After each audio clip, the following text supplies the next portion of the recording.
Bonjour à tous, je m'appelle Étienne Ducroquet, je suis étudiant en sciences politiques à Lille et aujourd'hui je suis très heureux de vous parler de mon ancien lycée qui est l'Institut Saint-Éloi à Bapaume. Donc moi je suis arrivé à l'Institut Saint-Éloi en seconde, après que le directeur de l'époque de Saint-Éloi soit venu me présenter son établissement dans mon collège. Ce qui m'a attiré tout de suite, c'est la dimension humaine de l'établissement, puisque c'est environ 300 élèves, et c'est aussi son ouverture. Malgré que ce soit situé dans une petite ville en zone rurale, c'est un lycée qui arrive à être très dynamique, avec un très bon accompagnement, et qui est très ouvert. C'est grâce à Saint-Éloi par exemple que je suis parti un an étudier en Irlande, entre ma seconde et ma première, pour apprendre l'anglais. C'est grâce à Saint-Éloi aussi que j'ai fait un voyage humanitaire, puisqu'il est organisé tous les ans par l'établissement. Donc avec ma classe, on était parti en première au Laos, en Asie. Donc il s'agit d'un lycée agricole qui est composé de 3 filières, une filière professionnelle, une filière technologique et une filière générale. Moi j'ai décidé de faire un baccalauréat général. Alors pourquoi j'ai dit que c'était un lycée agricole? Parce que c'est un lycée qui dépend du ministère de l'Agriculture.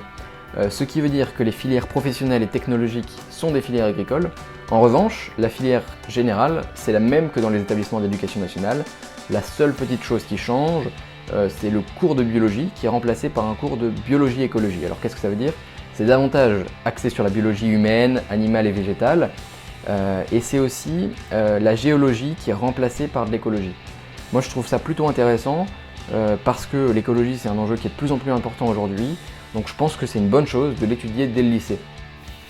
Donc comme je vous l'ai dit, j'ai passé un baccalauréat général qui était un bac scientifique, puisque je l'ai passé avant la réforme du bac, mais avec le nouveau bac, c'est l'équivalent de maths, biologie, physique. Ça ouvre à des études d'ingénieur, à des prépas vétérinaires par exemple, à des études de médecine, à des DUT. Mais encore une fois, c'est très ouvert et on est très bien accompagné, donc ça ne m'a pas empêché par exemple de m'orienter en sciences politiques. En plus, cette année, il y a une nouvelle spécialité qui fait son arrivée, c'est la spécialité sciences économiques et sociales. Ça peut vous intéresser si vous voulez vous orienter en économie, en commerce, en journalisme, ou que sais-je encore. J'ai fait des options également, comme l'option théâtre. On était une super troupe et on a eu l'occasion de faire une représentation devant tout le lycée à la fin de l'année, c'est-à-dire devant plus de 300 personnes. J'ai fait aussi l'option anglais-euro qui donne une mention sur le diplôme du baccalauréat. Donc c'était des cours de physique en anglais toutes les semaines, ce qui m'a été très utile puisque aujourd'hui la plupart de mes cours sont en anglais. Voilà, moi j'ai passé toutes mes années lycée là-bas en internat et je m'y suis vraiment épanoui parce que c'est une petite structure avec une ambiance familiale, avec des gens bienveillants et avec des super profs qui garantissent un très bon suivi. Et donc voilà, ça m'a permis de garder des très bons souvenirs de mes années lycée.